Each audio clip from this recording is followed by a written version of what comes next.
5월 25일 금요일 오늘의 주요 뉴스입니다. 뉴욕 증시가 또다시 혼조세로 마감했습니다. 유럽과 미국의 경제 지표가 부진하게 발표됐지만 최근 급락에 따른 저가 매수세가 유입되며 다우와 S&P 500 지수는 올랐습니다. 반면 나스닥 지수만 소폭 내렸습니다. 전날 큰 폭의 내림세를 기록했던 유럽 증시가 저가 매수세 유입에 힘입어 상승 마감했습니다. 은행과 에너지주로 매수세가 유입되면서 영국과 프랑스는 1% 이상, 독일은 강보합의 장을 마쳤습니다. 지난 1월 서울시의 뉴타운 출구 전략 발표 이후 첫 분리개발구역이 나왔습니다.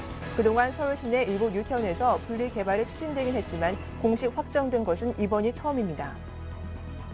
금융위원회는 오는 7월 26일 근로자 퇴직급여 보장법 개정안 시행에 맞춰 퇴직연금 장기 가입자 수수료를 깎아주는 내용을 골자로 하는 퇴직연금 감독 규정 개정을 추진할 계획이라고 밝혔습니다. 안녕하세요. 굿모닝 대박 예감 박미라입니다. 간밤 뉴욕 증시는 혼조세로 마감을 했습니다. 시장을 이끌 만한 어떤 호재는 나오지 않았지만 저가 매수세가 유입이 됐었죠. 여기에 마리오 몬티 이탈리아 총리가 유로본드 도입이 곧 얼마 남지 않아서 시행될 것이다라고 발언한 것이 장 막판 힘을 조금 더 낼 수 있게 하는 재료가 되기도 했습니다. 자, 오늘은 어떤 흐름이 나올까요? 어제 국내 증시는 박스권 흐름을 보이면서 강보합권의 장을 마감하기도 했는데요. 오늘 다소 긴 연휴까지 앞두고 있는 가운데 관망 심리가 나오지 않을까 싶기도 합니다.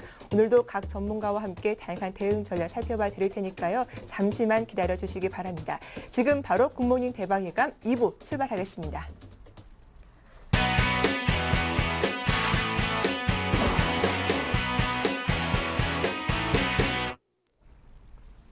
네, 2부의 첫 순서 청송촌놈 신창환 대표와 함께하겠습니다. 신창환 대표님 전화 연결돼 있죠? 안녕하세요. 예, 안녕하십니까. 박미라 앵커님 안녕하십니까. 우리 PD진들 그리고 안녕하십니까. 전국 시청자 여러분 반갑습니다. 즐거운 주말 금요일입니다. 네, 반갑습니다. 예. 자, 어제 변곡점이 될 거다라고 말씀을 하셨는데요. 어제 코스피 지수는 박스권 내에서 좀 지루한 횡보 움직임을 보였습니다. 그런 가운데 조심스럽게 반등이 나오기도 했는데 어제장 어떻게 보셨습니까?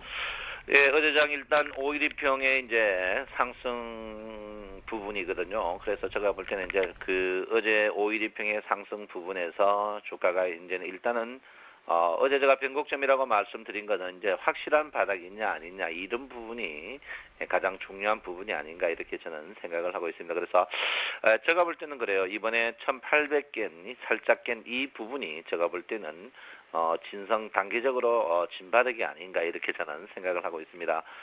일단 뭐 노출된 악재들 유럽 악재라든지 그리고 또 그 중국의 둔화 그리고 달러와의 강세 국제 원자재의 하락 이런 걸로 봐서 제가 볼 때는 모든 악재가 노출되지 않나 이렇게 생각을 하고 있습니다. 그래서 일단 512평의 반등 부분 이런 부분이 어제 제가 이제 512평 제가 이제 지난주에 이제 말씀드리는 거는 오늘 512평이 어제 반등을 512평 위에 안착하느냐 안 하느냐 이렇게 보는 겁니다. 그래서 지난주 그 화요일 날은 아무리 주가가 상승해도 512평 상대되는 캔들이 워낙 높기 때문에 512평이 상승하지 못하지만 어제 같은 경우에 이제 워낙 저점에 있는 캔들의 저점이기 때문에 512평을 상승하지 않을까 생각했는데 역시나 이제 512평 상승하는 모양을 보였습니다. 그래서 512평 상승인데요. 그래서 오늘 또 물론 뭐 1800포인트의 512평 대비되는 그런 캔들이 나오고 있죠.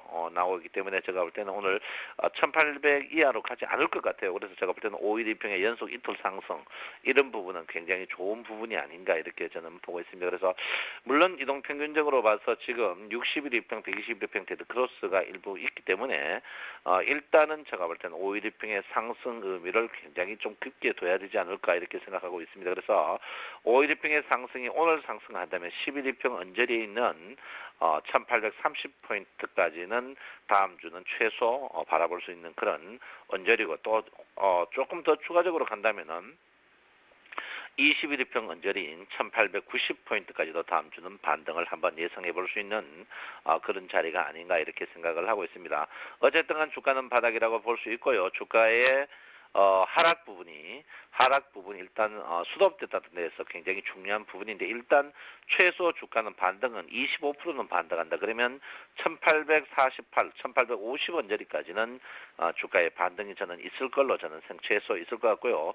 조금 많이 본다면은 제가 볼 때는 조금 많이 본다면은 1870까지도 다음 주에 반등이 있지 않을까 이렇게 저는 생각을 하고 있습니다. 지금 그 61일평이 워낙 급격히 떨어지고 있습니다. 61일평이 워낙 급격히 떨어지고 있는데요. 61일평이 지금 여기 이제 겐들이 60개인데 61일평이 지금 앞으로 볼 것 같으면은 거의 한 50일 동안을 계속 하방 이탈할 것 보입니다. 결론은 61일평이 하방 이탈 50일 중에 이제 한 번 정도는 죽음보가 나올 것이다. 61일평이 떨어지면 21일평이 떨어지고 한 번의 죽음보가 50일 내로 한 번 나올 것이다. 이렇게 보고 있습니다. 그래서 제가 볼 때는 50일 같은 반점 한 25일 정도를 보고 있는데요. 앞으로 한 달 후까지는 주가는 횡보박스 하다가 조금 큰 반등이 한번 나오지 않을까 이렇게 저는 보고 있습니다. 어쨌든 간 다음 주부터 제가 볼 때는 반등의 모멘텀을 어제 5일일평을 돌림으로써 했던 모양이다. 이렇게 제가 확실하게 이야기할 수 있고요. 자, 일목균형표적으로 봤을 때 주가가 일단 모든 것은 기준선 부분을 한번 볼 것 같으면 기준선 26일 부분은 제가 볼 때는 앞으로 한 열흘 정도 브레이크가 듣는 그런 부분이 보입니다. 기준선 열흘 정도 브레이크 되는데 전환선이 문제거든요. 근데 전환선도 제가 볼 때는 오늘 앞으로 한 3일 정도만 빠지면 저점을 잡습니다. 제가 여러분들 때 이제 선행 스펜2나 이제 기준선에 있는데 전환선이 가장 문제다고 했는데 전환선 자체가 앞으로 3일 같으면 다음 주 화요일 전후에서 브레이크가 됐기 때문에 물론 주가 빠지더라도 됐기 때문에 제가 볼 때는 주식은 거의 지금 자리가 단기 바닥이 아닌가 이렇게 생각합니다. 그렇지만 주가의 상승 여부는 저는 아직까지 조금 회의적이다 이렇게 봅니다. 그래서 일단 상승은 제가 어제도 말씀드렸지만 어제는 20일이었는데 오늘 같은 경우에는 상승의 여운이 한 18, 9일 앞으로 한 달 정도는 저점 박스권에서 형성하는 그런 모양을 계속 보이지 않을까 이렇게 생각합니다. 여러분 저때 뭐 자꾸 했던 말을 자꾸 또 하게 되는데 외국인이 지금 선물을 끈을 놓지 않고 있습니다. 워낙 돈을 많이 먹기 때문에 2조 4천억인데 여러분 아다시피 이제 6월이거든요. 6월 둘째 주 목요일 날 되면 어쨌든 간 정산을 하게 돼 있는데 기관 같은 경우에는 9월 오버를 할 수 있습니다만 개인들은 못 하는데 외국인들이 전에 3월 달에 썼는 그 전법을 쓰고 있습니다. 이제 만기까지 갖고 있다가 그냥 돈 챙기겠다 이런 기법을 있는데 일단 그런 식으로 하면 장 자체는 6월 둘째 주까지 계속 약세 보일 가능성이 높다 이렇게 봅니다. 앞으로 15일 영업일 남았는데요. 계속 약세를 보일 가능성이 높다 했는데 일단 외국인이 선물을 제가 분명히 말씀드렸던 1조 이하까지 내려가기 전까지는 주식은 굉장히 힘들어가는 부분이다 이렇게 볼 수 있습니다. 외국인은 선물에서 손해가 나더라도 풋 옵션에서 지금 매도를 쳐놨어요. 풋에 매도면 주가 상승하더라도 보험을 양차를 다 드러났습니다. 보험을 드러났기 때문에 외국인들은 이래도 돈 먹고 저래도 돈 먹는 아주 지금 장 자체가 우리의 국부가 유출되는 그런 부분이 아닌가 이렇게 저는 생각을 하고 있습니다. 선물 부분에 이제 여러분 보다시피 선물 부분이 제가 누차 이야기했지만 선물 부분이 서서히 이 위쪽에 이제 조금 줄고 있는 그런 부분이거든요. 그래서 항시 제가 말씀드렸습니다만은 매물의 중간 부분이라고 했습니다. 그래서 일단 이 아래쪽에서 235에서 240 매물대가 급속히 지금 늘어나고 있는 이런 부분이 되고 있습니다. 부분 되면 한 레벨업 되면은 240에서 245도 늘어날 걸로 보이고 있습니다. 그래서 이 두 층의 매물대가 위층 매물을 줄어드는 이 매물대와 같이 반반 되면은 상비례 되면은 주가는 진바닥이다 이렇게 볼 수 있습니다. 지금 바닥이다 이렇게 보고 있는데요. 지금 공격적으로 매수하기에는 조금 장 자체가 아직까지는 부담스러운 그런 장이다. 이렇게 말씀을 드리겠습니다. 자, 다우존스 지수가 바닥치는 모양인데 다우존스 지수가 여러분 보다시피 200일 이평 언저리에서 5일 이평을 돌리면서 바닥쳤습니다. 어제 나스닥이 빠졌지만 그랬지만 상방향을 그리는 모양이었고요. 그리고 일본 증시도 어제 양호입니다만 오늘 일본 증시가 하방 신고점을 갱신하지 않는다면 그리고 상해 증시는 이미 지지를 받고 있는 그런 모양을 보이고 있습니다. 그래서 제가 볼 때는 오늘 일본 증시가 신저가를 갱신하지 않는다면 우리나라 증시도 1810 지수는 계속 지지를 받지 않을까 이렇게 저는 생각을 하고 있습니다. 그래서 오늘은 여러분 한번 지켜보시고 덤덤한 마음이고 일단 주가가 이번 다시 또 한 번 더 밀려가 1800 이하 온다면은 제가 분명히 1800에서는 저점 매수다 이랬는데 1800에는 뭐 행편이 어렵지만 주식을 사셔도 된다 이렇게 보시고요. 주가가 지금 전체적으로 한 20-30% 정도 빠졌습니다. 여러분 종합주가 지수가 13% 빠지면 여러분 주식이 40% 빠지는 게 본전이다. 39% 빠지는 게 본전이다. 이렇게 볼 수 있습니다. 그래서 지금 물타기를 하는데 물타기를 절대 같은 종목 물타기를 하지 마시고 신규 종목, 시가총액 상위 종목 중에 여러분 그런 걸 신매수 하셔서 수익 나는 부분으로 상세하는 그런 부분이 필요한 부분이 아닌가 이렇게 생각을 하고 있습니다. 예, 오늘 뭐 5일 이평선 따라서 상승 좀 기대해 볼 수 있겠다라고 하셨는데 하지만 여전히 외국인의 선물 수급은 중요하겠다라고 말씀을 해주셨습니다. 좀 업종별로 흐름을 살펴보도록 할 텐데요. 어제장에서 보면은 건설과 기계 업종 상당히 강했더라고요. 예. 어제 이제 제가 여러분들한테 이제 건설 부분에 대해서 이제 건설업종은 뭐 계속 이제 여러분들한테 누차 이야기를 했습니다. 제가 이제 4대강에 대해서 이제 그 환경 문제 빼놓고는 야당도 반대하지 않는다. 왜? 야당이 만약에 정권을 잡더라도 어느 정권이 잡더라도 건설 부분을 죽이면 우리는 굉장히 이제 해로운 부분이 닿을 것이다. 이렇게 제가 이제 누차 이야기를 했는데요. 그래서 이제 건설 부분이 이제 어제 하필이면 뭐 어제 굉장히 강하게 떴어요.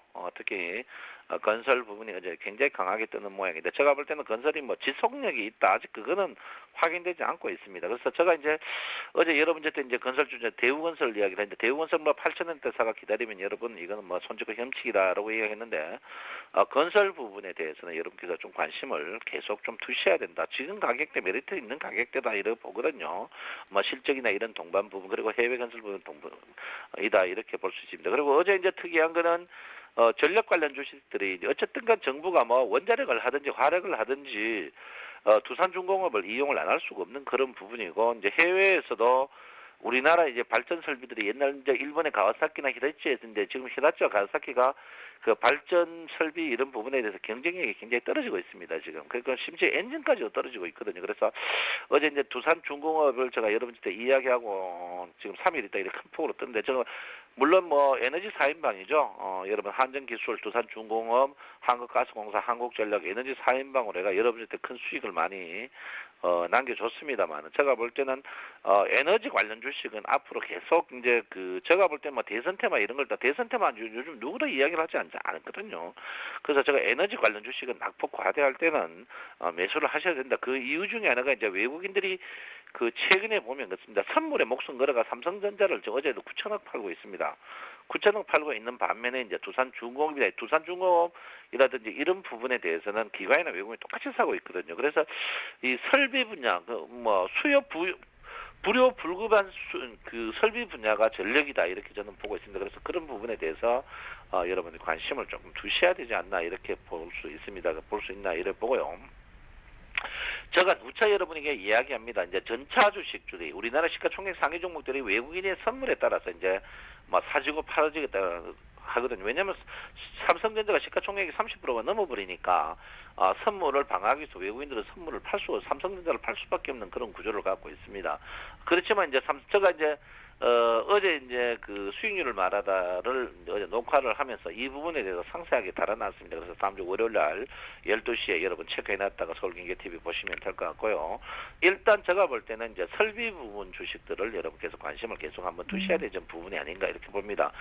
외국인이 선물을 매도 상태에서는 삼성전자를 계속 발목을 잡을 수밖에 없는 그런 과정을 갖고 있고요. 삼성전자 자체가 이미 60일 이평의 하방 이탈해 있는 부분에 대해서 여러분께서 민감하게 한번 보셔야 된다 이렇게 보고요.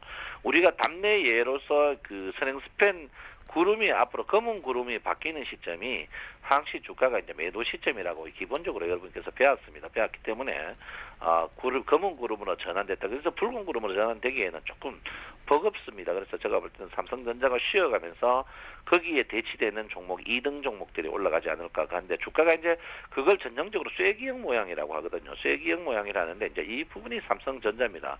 근데 2등 주식은 안 가고요. 2등 주식 안 가고 이제 주변에 이제 2등 주식 중에 엉뚱한 종목이 올라가거든요. 그 중에 하나가 제가 전력주가 아닌가 이렇게 보고 있습니다. 그 이유가 이제 안 뜨는 종목은 뭐냐? 안 뜨는 종목은 여러분들이 보유하고 개인들이 보유한 종목 중에 신용 많은 종목들이 계속 약세를 보이고 있다 이렇게 봅니다. 그 대표적인 게 이제 화학주 부분인데요. 화학주 부분에서 개인들의 신용 많은 종목들이 같이 반등했지만 계속 약세를 때리고 있습니다. 이제 개인들의 신용이 많은 부분이거든요. 그래서 이런 부분에 대해서 여러분께서 조금 관심을 두셔야 되고요. 최근에 이제 은행주 관련해가지고 주가가 조금 지지를 받는, 저항을 받는 모양입니다. 그래서 그 금융주가 제가 여러분들 계속 이제 조금 보셔야 됩니다. 이러는데, 물론 이제 바닥에서 빠른 종목들이 바닥에서 한번 10% 정도 뜨고 있는데, 금융주들의 내수 관련해가지고 가장 수익이 좋은 종목들이 어쨌든 간 가난할수록 경기가 어려서 돈 빌리는 사람이 많습니다. 금융주 부분에 대해서 굉장히 관심을 두셔야 된다, 이렇게 봅니다. 결론적으로 말할 것 같으면요, 일단은 산업 부분이 좀 처지더라도 조국과 이제 같이 하면서 세계 글로벌에 리드하는 조선 이런 관련 주식들은 물려도 괜찮거든요. 물려도 저는 괜찮다고 보고 있습니다. 조선 관련 주식들은 물려도 괜찮다, 이렇게 보고, 그 다음에 이제 여러분 보다시피 뭐 삼성전자 당연히 물려도 괜찮겠죠. 글로벌에서 1등하고 있는 종목, 뭐 항공주라든지 이런 거 실적 굳이 따지지 마시고, 제가 볼 때는 글로벌 1등 주식들은 시가총액 상위 종목 중에 꼭 물리려면 거기에 물려야 된다, 이렇게 볼 수 있습니다. 그래서 여러분들 거기에서 모색하고, 그 다음에 이제 두 번째는 여러분들이 꼭 주식을, 나 글로벌 증시 나는 비싸서 못 사겠다고 생각하는 분은 2등 종목 중에 개인의 비중이 적은 종목 쪽으로 여러분 슬럼화시키는 현명함이 좀 필요하지 않을까, 이렇게 봅니다. 그래서 오늘 또 여러분 외국인 선물 하나만 보면 모든 것을 이야기할 수 있는 그런 부분이 아닌가, 이렇게 생각하고 있습니다. 그래서 여러분 신용이 지금 5조 가까이 됐다가 4조 3천억, 결론은 뭡니까? 개인들이 지금 주가 빠진 상태에서 신용 줄어든다는 것은 신용하는 분들이 거의 코피 터지고 있다, 이렇게 볼 수 있기 때문에 신용을 절대 하지 마십시오. 신용하는 사람하고 지금 주식을 손절매하는 사람은 저는 분명히 매국노다, 이렇게 봅니다. 그리고 입에 달린 그런 방송 보지 마시고 서울경제 센 방송 보면서 여러분 무게중심을 잡고 꿋꿋하게 단무지 정신으로 보내시기 바랍니다. 여러분 주말입니다. 모든 걸 잊고 즐거운 마음으로 뒷동산에 가서 어깨 피면서 야호 한번 부르면서 욕할 사람 욕하시고, 특히 공매도를 방조하는 사람, 지금 손절매 치는 사람, 고점에 내게 주식 사라고 했던 사람 욕 한마디 하면서 마음 푸시기 바랍니다. 즐거운 주말 보내시기 바랍니다. 정성촌놈 신창원입니다. 네, 대표님도 즐거운 주말 보내십시오. 고맙습니다. 감사합니다. 네, 청소촌놈 신창환 대표의 증시타파는 오늘장, 내일장 일부에서도 이어지니까요. 마감 전략 잘 챙겨보시기 바랍니다.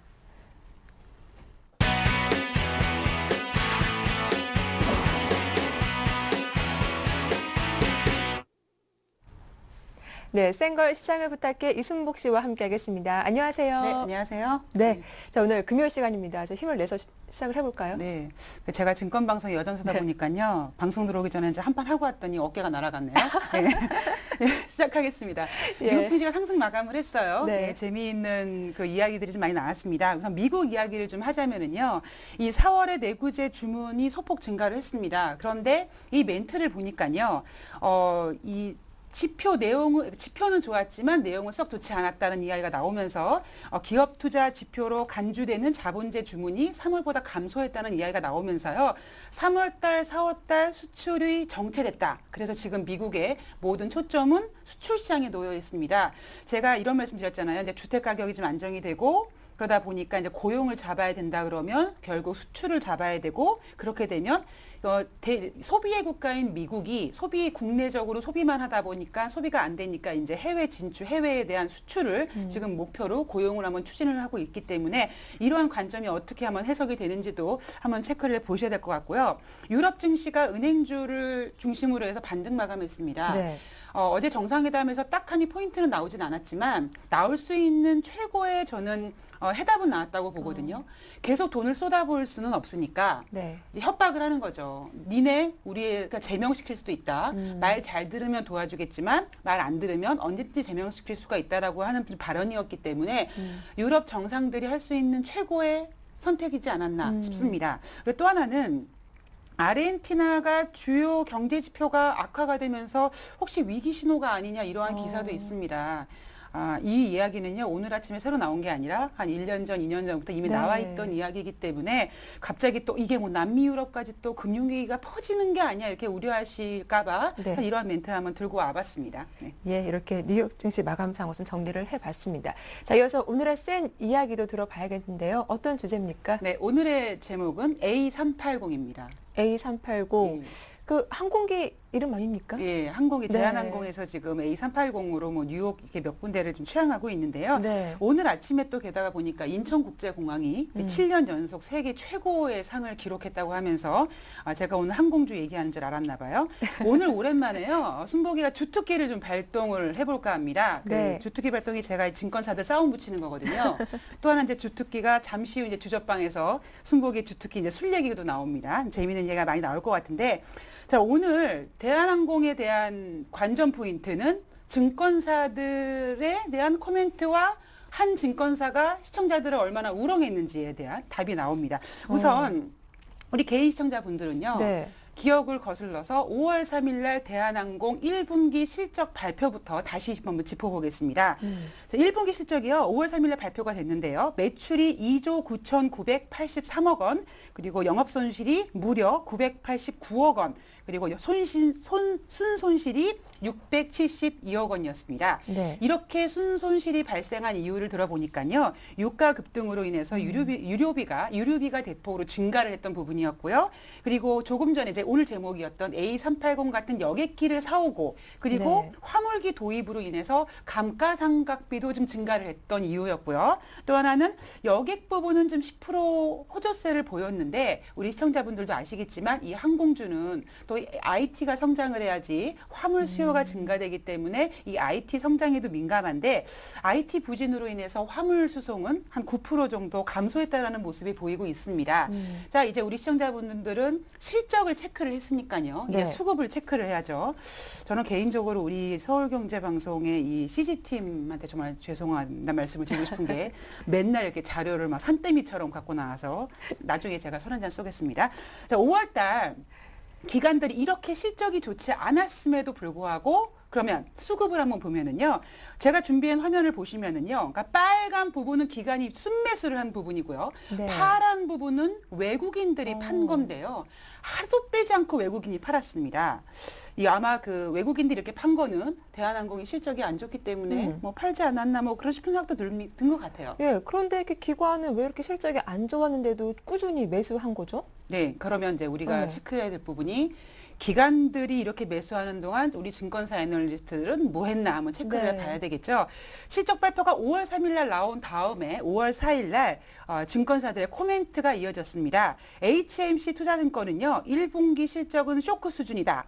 화물 부분부터 3분기부터 턴어라운드가 될 것이며, 토러스 투자증권은 2분기부터는 여객 부문 수요 감소 요인으로 회복이 전망된다.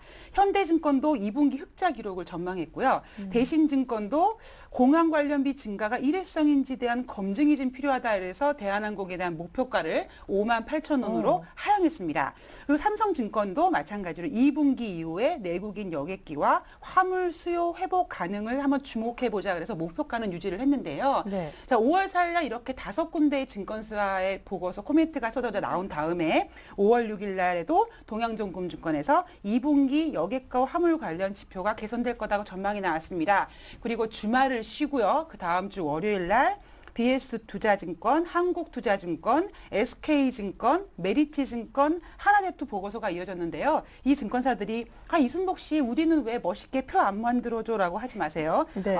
요즘에 LTE급 스피드가 생명입니다. 보고서는 빨리빨리 나와야죠. 자, 5월 10일 날 보면은요. 현대증권에서 다시 한번 코멘트를 했습니다.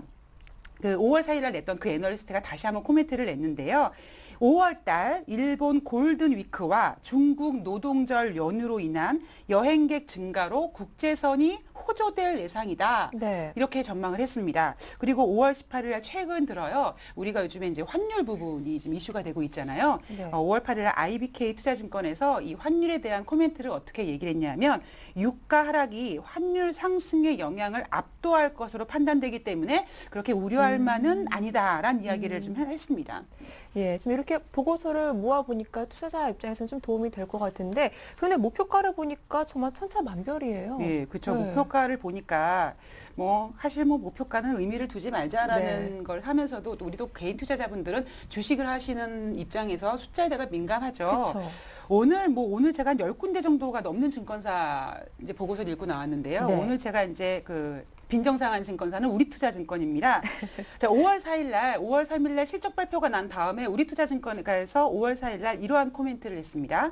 IT 성장에 따른 화물 수요 확대, 그리고 런던 올림픽 등에 따른 항공 수요가 확대될 전망으로 신규 매수 추천을 했습니다. 그런데요, 5월 4일 날 추천 가격이 48,200원이었습니다. 네. 그런데 5월 24일 날 바로 어제죠. 네. 원화 약세에 따른 외화 부채 및 여행 수요 위축 부담 증가로 매수 추천에 제외됐습니다. 어제 종가 기준으로 44,450원입니다. 도대체 우리 투자주가 뭐 하는 네. 건지 모르겠네요. 보고서가 나온 이후 차트를 보니까 주가가 한 번도 상승한 적이 없고 쭉 하락하고 있더라고요. 그렇죠. 뭐 손절도 뭐 거의 네. 10%에서 손절시켰네요. 그렇게 봐야 되겠죠?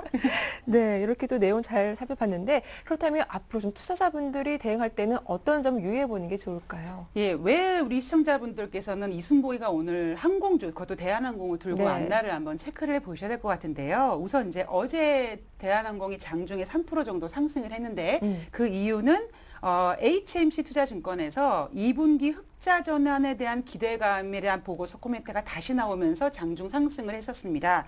또 한 투자 자문 대표는요, 항공주뿐만 아니라 대부분의 주식 투자에 대한 업종을 7, 8월 달을 보면서 매매를 하자. 특히 항공주는 환율 안정을 확인해 가면서 매매를 해야 된다라는 코멘트를 해줬고요.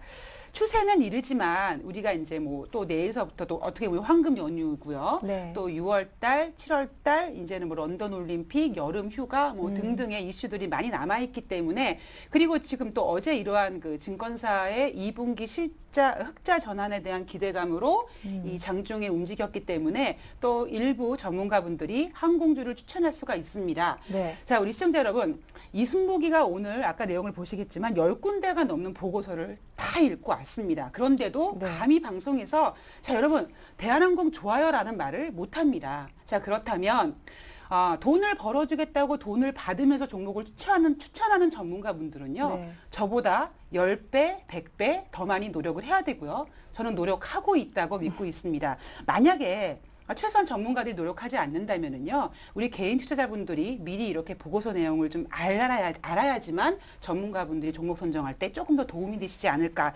이러한 포인트를 오늘 한번 잡아보고 싶네요. 네, 좀 여름이 다가오면서 휴가 기간도 있고요. 좀 항공주 어떨까라고 생각하셨던 분들도 많을 것 같은데 오늘 이 내용 한번 잘 참고해 보시면서 투자 전략 세우신 데 도움이 됐으면 좋겠습니다. 자, 끝으로 오늘 각오를 한번 들어보도록 할 텐데요. 오늘도 긴 주말을 앞두고 있습니다. 금요일장이기도 한데 관망 심리가 나오지 않을까 이런 생각도 들어요. 예, 유럽은 네. 은행에 대한 저가 매수세로 반등을 했다고 하고요. 네. 또 미국도 어떻게 보면 이제 반등을 했는데, 오늘 글로벌 증시를 보면서 제가 느낀 점은 뭐냐면, 자꾸 무언가 해결해야 될 짐을 다음 달로도 미룬 것 같다는 느낌이 네. 자꾸 듭니다. 그래서 아마 물론 미국이 상승 마감을 했고 또 우리나라 증시도 기간 매수세로 인해서 주식이 전일 반등으로 마감을 했지만 우리 투자자분들이 마음 편하게 쉬기는 좀 어렵지 않을까, 이런 생각도 한번 해봤고요. 네. 이 이슈가 이제 6월 17일 날 그리스 총선으로 이어지면서 또 하나 이제 또 자꾸 또 코멘트 나오는 게 스페인에 대한 이슈들이 자꾸 나오면서 좀 어려운 장이 이어질 것 같은데요. 다음 주는 우리나라에 대한 국내 지표들이 또 좀 나오는 부분이 있기 때문에 네. 이제 우리가 항상 이제 그리스, 미국, 중국, 일본 너무나 신경을 썼지만 이젠 당장 내 계좌에 갖고 있는 내가 보유한 종목에 대한 기업에 대한 실적 코멘트, 이런 국내 경기 지표도 한번 짚어봐야 될 것 같고요. 그러한 부분은 또 다음 주 생걸에서 좀 더 강하게 한번 찾아볼게요. 예, 어제도 좀 말씀하셨듯이 이번 한 주는 좀 국내 쪽으로 눈을 돌려보자라고 말씀하신 것 같은데 네. 그 말씀 좀 잘 참고해 보도록 하겠습니다. 지금까지 생걸 시장을 부탁해 이순복 씨와 함께했습니다. 도움 말씀 고맙습니다. 고맙습니다.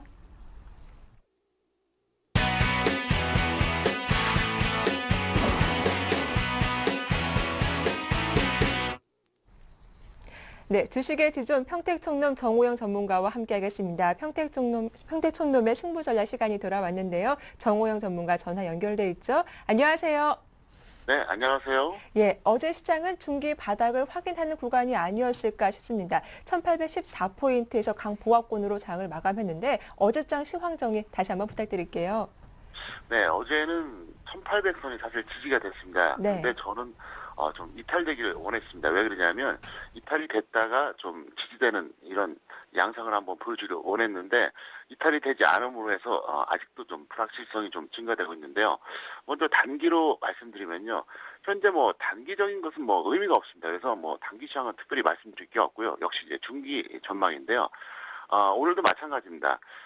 저점을 확인하느냐 아니면 추가 하락이 되느냐 아주 중대한 변곡점인데요. 저의 전망은 사실 여전히 동일합니다. 1750에서 1775선 사이가 저점이 되지 않을까 이렇게 생각하는데요. 솔직히 개인적으로는 그래요. 제가 좀 약간 빗나가더라도 여기서 상승해 주길 원하는데 중요한 말씀을 하나 드리겠습니다. 왜 제가 1750선 이탈하면은 위험관리에 만전을 기해야 된다 이렇게 설명드리냐면요. 만약에 1750선이 이탈되고 추가 하락하면요. 그때는 기관 외국인의 손절 물량이 엄청나게 쏟아집니다. 그래서 어떤 경우든 이번에 제가 예상했던 저점까지 밀렸다가 반등하든 아니면 그것보다는 약간 높게 그러니까 1800선 이상에서 지지되고 올라가야 된다고 하는 어떻게 보면 절체절명의 순간이다 이렇게 설명드리겠습니다. 네, 어제 1800선 지지가 나오면서 적극적으로 매매에 임하셨을 것 같은데 전업 투자자의 경우는 주식 비중이 100%입니다. 긴 주말까지 앞두고 있는데 현금화는 어떻게 보시는지 한번 주식 비중도 설명해 주시죠. 네, 상당히 중요합니다. 지금부터 드린 말씀을 반드시 엄수해 주시기 바라겠는데요. 네. 일단 시가 이후에 1800선 이상이다 그러면 직장인은 50%, 졸업은 75% 해주시는데요. 여기서 중요한 게 뭐냐면은 만약에 이 기준보다 높으면 약간 낮추고요. 낮으면 더 높여달라는 얘기입니다. 그래서 일단 1800선 이상에서는 직장인 50에서 졸업은 75% 그리고 1800선이 무너지면 25%씩 삭감해 주시고요. 어제랑 똑같은 방법입니다. 만약에 1775선이 무너지면 오히려 75에서 100까지 한번 늘려주시고요. 그 다음에 오후 2시 50분, 그러니까 정확하게 도시효과가 시작되는 시간이죠. 그때 종가 전략이 어떻게 되느냐. 만약에 오후 2시 50분에 1800선만 넘어 있으면 직장인 75, 전업 100 이렇게 가지고 가시고요. 그게 아니면 약간씩 줄여주시는데 제가 볼 때는 여기서 특별하게 1750선 이탈되거나 이런 사항은 아마 나오지는 않을 겁니다. 하지만 오늘 제시해드린 기준을 반드시 지켜주시기를 바라겠습니다. 네, 말씀 잘 들었습니다. 자, 그렇다면 포트폴리오 구성은 어떻게 해보는 게 좋을지 좀 눈여겨보시는 테마나 업종 소개해 주시죠. 예, 오늘은 업종이나 테마 어제랑 똑같이 이제 특별히 네. 언급을 안 해도 되겠는데요. 1800선 이상에서는 우량주, 1775선 이상에서는 우량주와 개별주, 그 다음에 1750선 이상에서는 개별주만 해주시고요. 그럴 일은 없겠지만 만약에 1750선 이탈되면은 관망하시는 게 좋겠고요. 어제도 설명드렸던 거 다시 한번 반복해드리겠는데 그러면 아마 시청자분들이 그렇게 생각할 겁니다. 우량주는 뭐고 개별주 뭐야 이렇게 생각할 텐데요. 우량주는 코스피 100종목 정도 그러니까 시가총액 기준이죠. 그리고 코스닥은 시가총액 한 50종목 정도 이거를 이제 우량주로 보시면 되겠고요. 나머지 기타 종목들은 그냥 개별주로 보시면 되겠습니다. 그리고 하나 더 추가로 말씀드리면 종목수입니다. 지금은 아무리 많아도 5개, 작으면 3개, 요 정도만 해주세요. 왜 그러냐면요. 변곡점에서는 종목수가 많으면 대응이 안 됩니다. 여기서 저점을 찍고 올라가게 되면은 그때는 종목수를 늘려도 되는데요. 지금은 한 종목도 반대하고 7, 8종목도 반대한다는 겁니다. 그래서 한 3개에서 5개 정도만 여러분들이 종목수를 관리해 주시면 아주 딱 좋을 것 같습니다. 네, 오늘도 대응 전략 잘 들었습니다. 긴 주말 앞두고 있는데요. 주말 잘 보내십시오. 네, 감사합니다. 네, 지금까지 평택총룸 정호영 전문가와 함께했습니다.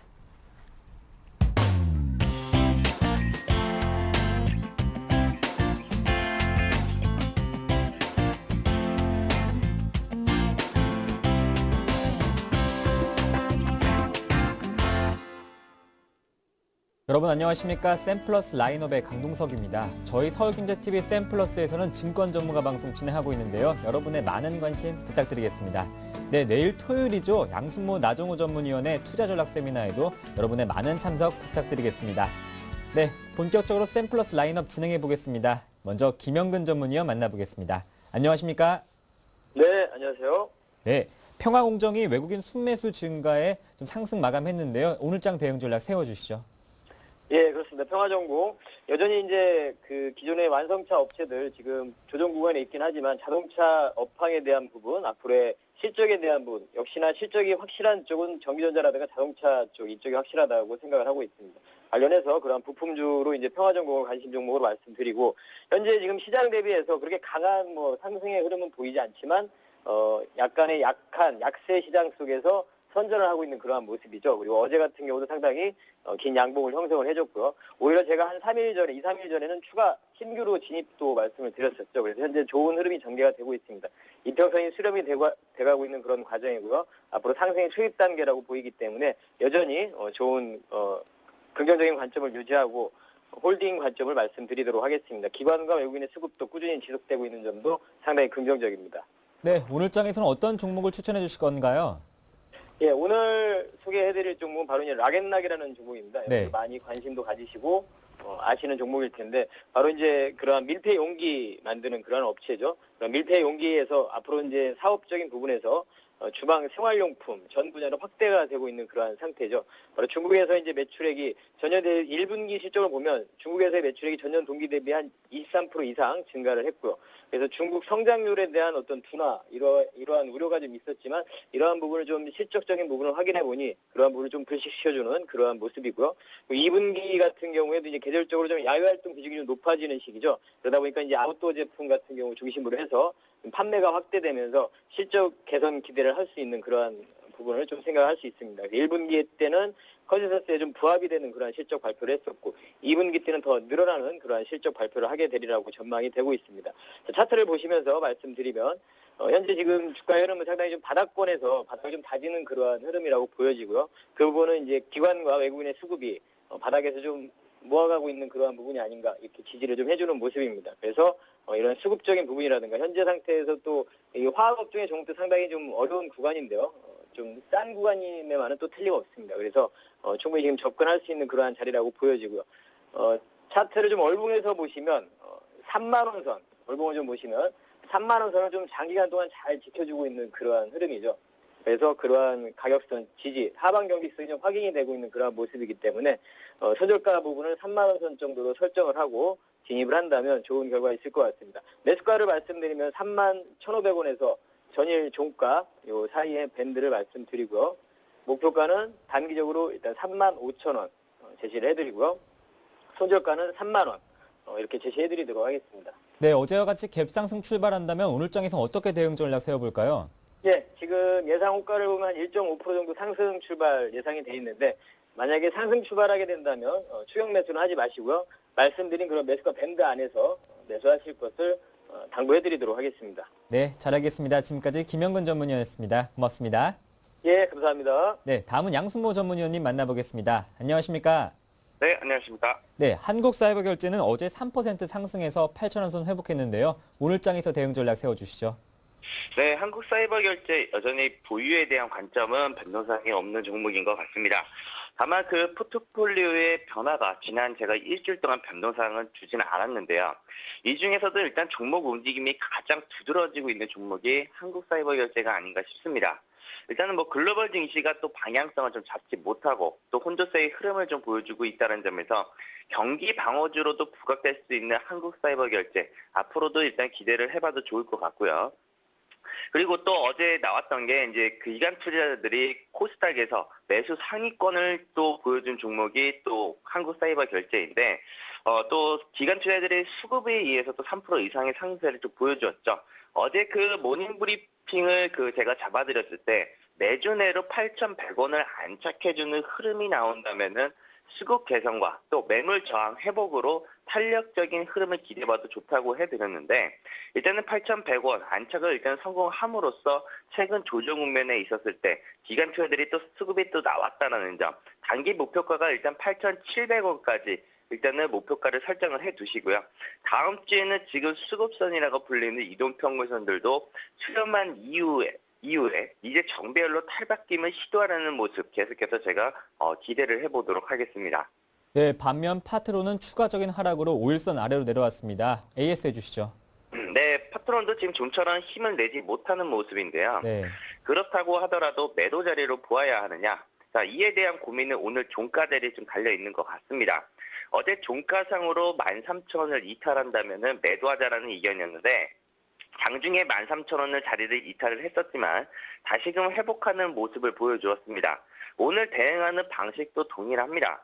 종가상 13,000을 지키면서 마감을 해주는지, 또 주봉 60일 선상에서 견고한 또 지질대를 만들고 있기 때문에 오히려 매수가 대비로 조정을 받았다고 해서 부정적으로 계속 생각하기보다는 제한적인 좀 리스크를 좀 잡아두시고 또 자리를 지킨다면 오히려 신규 진입 자리로도 혹은 추가 매수 자리로도 보아도 좋다라는 의견을 좀 제시해드리도록 하겠습니다. 네, 양순모 전문위원님의 포트폴리오 점검 받아봤습니다. 고맙습니다. 네, 감사합니다. 네, 다음은 이중환 전문위원님 만나보겠습니다. 안녕하십니까? 예, 안녕하세요. 네, 중국 원양자원이 5일선 위로 올라왔지만 주가는 횡보하고 있는데요. AS 해주시죠.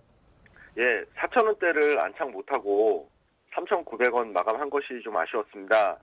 외인의 꾸준한 순매수가 이어지고 있고 기관도 이제 매수세에 좀 가담하는 모습이 좋아 보이기는 합니다. 금일은 4,000원대 안착을 기대해보며 5일선이 지금은 평행하지만 우상향으로 전환되기를 좀 지켜보도록 하겠습니다. 21선과의 이격이 그리 크지 않으므로 조금 더 보유하시면 충분히 중국 원양 자원 수익 전환 될 것이라고 말씀드리고 싶고요. 신규 매수도 3,900원 언저리에서는 가능하시니까 참고해 보시기를 바라겠습니다. 네, 오늘 장에서는 어떤 종목을 관심 가져볼까요? 오늘은 LCD 부품 업체인 위지트를 준비했습니다. 네. 네, 위지트는 LCD 및 반도체 공정장비 부품을 생산하는 업체입니다. 네, 최근 정치 테마 주도로도 속하면서 주가의 변동성이 좀 컸는데요. 그 테마 속성으로 좀 접근하시고요. 차트상으로 보시면 1,000원대를 즉 21선을 좀 강력하게 지지하는 모습입니다. 21선을 외인의 수급이 들어오면서 또 양봉 마감했던 부분도 좀 고무적이고요. 21선과 5일선 사이 구간에서 매수하신 후 대응하는 전략이 좋아 보입니다. 21선을 손절선으로 잡으시고 대응하신다면 그 단기 매매로 그 좋은 매매가 될 듯해서 위지트를 준비했습니다. 네, 관심 가져볼 가격대는 어떻게 될까요? 네, 매수가는 1,050원에서 한 1,070원 정도에 매수하시면 될 것 같고요. 손절가는 1,000원, 그리고 목표가는 1차적으로 1,150원 정도를 잡겠습니다. 네. 네, 참고하시면 좋을 것 같습니다. 고맙습니다. 예, 감사합니다. 네, 다음은 이상로 전문위원님 만나보겠습니다. 안녕하십니까? 예, 안녕하십니까. 예, 시청자 여러분 다 좋은 아침입니다. 네, 대한광통신 외국인 순매도 보였는데요. 오늘 AS 해주시죠. 예, 대한광통신 같은 경우에는 이제 뭐 수급적인 부분 같은 경우에는 약간의 좀 세력 기질이 있기 때문에 그런 부분보다는 지금 위에 매물대가 좀 상당히 좀 커 보입니다. 커 보이면서 어제도 초반에 장 초반에 2,570원, 80원까지 상승을 하다 빠지는 모습, 그리고 마지막에 만회하는 모습을 보였는데요. 그 일단은 뭐 변화가 없기 때문에 홀딩을 하시고 계시고요. 그래서 지금 같은 경우에는 대형주 매매를 하기가 조금 까다로운 게 지금은 수급적인 상황 자체가 지금 외국인이 매도세로 일관하고 있기 때문에 거기에 그만큼의 수급적인 여력 자체가 충분 여력이 없습니다. 그렇기 때문에 개별주를 하는 거고 대한광통신 같은 경우에도 소형주기 때문에 시총 자체가 작죠. 그렇기 때문에 한 번 더 지켜보시자 그렇게 말씀을 드리겠습니다. 네, SBF는 전일장에서 기관 순매수 보였고 5일선에서 횡보하고 있는데요. 오늘 장에서 어떻게 대응 전략 세워주시겠습니까? 예, SBM을 보면 참 우리나라 주가 지수로 보는 것 같이 좀 답답한 느낌이 계속 드는데요. 그러면서 계속 옆으로 횡보하고 있는 장이 연출되고 있습니다. 그래서 시장도 마찬가지로 지금 어디 뭐 방향성을 갖지 못하고요. 지금 위로나 아래쪽으로나 크게 한번 움직일 것 같은 느낌이 계속적으로 들고 있습니다. 그리고 SBM도 물론 그렇고요. SBM 같은 경우에 순매수가 들어오면서 약간은 지지는 해주고 있으나 지금 상방 자체가 쉽게 도전을 하고 있지 않습니다. 그렇기 때문에 지금 같은 경우에 계속적으로 거래량을 좀 줄이려고 하는 모습이 나타나고 있는데요.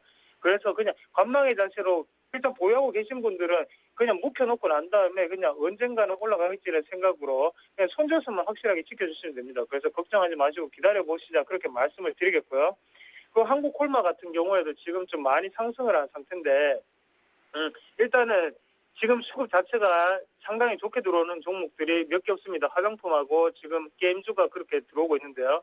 그런 상황이기 때문에 지금 시장에 관심을 받고 있는 상태입니다. 그래서 관심 받는 학생들 같은 경우에는 상당히 인기도 많고요. 선물도 많이 받죠. 그런 것처럼 한국콜마도 관심을 많이 받고 있기 때문에 그만큼 가격적으로 그 매력을 어필할 시간이 아닌가 그렇게 생각하고 조금 더 보유를 하도록 하겠습니다. 그리고 지금 S1이 조금 까다로운 문제인데요. S1 같은 경우에는 계속적으로 그 자리에 55,000원에서 56,000원 사이로 왔다 갔다 하고 있는데 조금 더 기다려 보시자고 말씀을 드릴게요. 일단은 보안 서비스 업체이기 때문에 경기에 대해서 그렇게 민감하지도 않고요.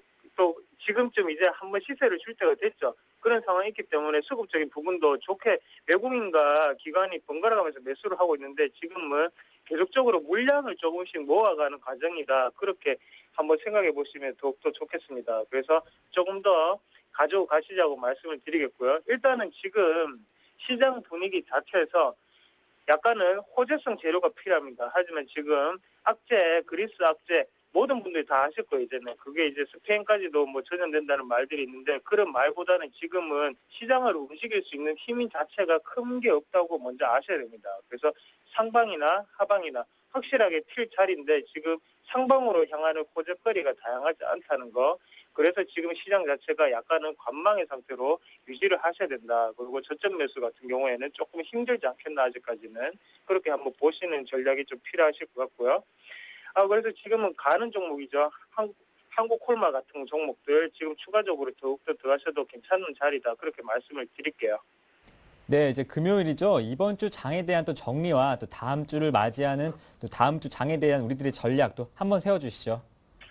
예, 일단은 이번 주 같은 경우에는요. 이제 오늘이 또 금요일이라서 이제 어느 정도 좀 정리하는 모습이 좀 나오실 건데요. 네. 그만큼 오늘 뭐 매수를 한다는 것 자체는 그렇게 좋은 판단이 아니라고 말씀을 드릴게요. 일단은 주말에 여러 가지 변수도 있는 거고요. 그래서 일단은 이번 주는 조금 그래도 상승하는 모습이 조금 나왔습니다. 그래서 투자자분들께서는 약간 기분이 좋으셨을 건데 다음 주 같은 경우에도 어느 정도 예측할 수는 없습니다. 하지만 지금은 너무 공포심에 사로잡혀 있기보다는 지금은요. 현금을 그만큼 지금 많이 가지고 있기 때문에 약간은 지금 주식에 대해서 비중을 조금 더 높이셔도 괜찮다고 말씀을 드릴게요. 다만 무슨 종목을 들어가시더라도 손절선을 조금 짧게 잡으시는 게 중요합니다. 손절선을 조금 짧게 잡으시고 지금 시장 자체에 대응할 수 있는 자세를 좀 가지시길 바라고요. 그만큼 이익 실현 같은 경우에도 5%면 5%, 10%면 10% 딱 정해놓으시고 투자를 하시면 좋겠다. 그렇게 말씀을 드리겠습니다. 네, 참고하시면 좋을 것 같습니다. 지금까지 이상로 전문위원 만나봤습니다. 고맙습니다. 네, 고맙습니다. 네, 지금까지 샘플러스 라인업이었습니다. 네, 오늘 저희가 준비한 소식은 여기까지입니다. 연일 힘든 장이 이어지면서 주식으로 인한 스트레스도 만만치 않으셨을 것 같은데요. 주말 즐겁게 보내시고요. 다음 주 화요일보다 밝은 모습으로 인사드리겠습니다. 함께해 주셔서 고맙습니다.